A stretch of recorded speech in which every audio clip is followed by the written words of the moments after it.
موعظة ونور، فيه شفاء للصدور وشفيعنا يوم النشور.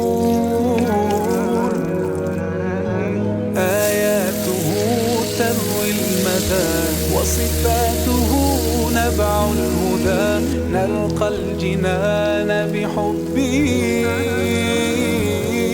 لن تستقيم حياتنا إلا به. هو القرآن والفرقان، إليه تنصت الأكوان، وفيه تعطر الآذان. والقرآن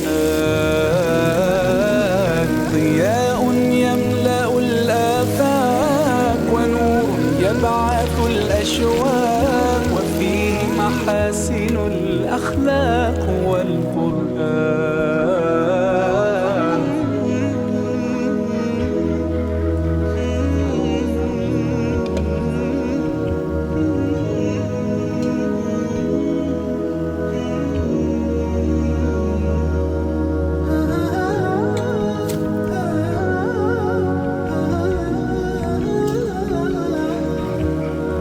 كم يهتدي الحيران فيه، والنفس كم حنت إليه، يعلو ولا يعلى عليه.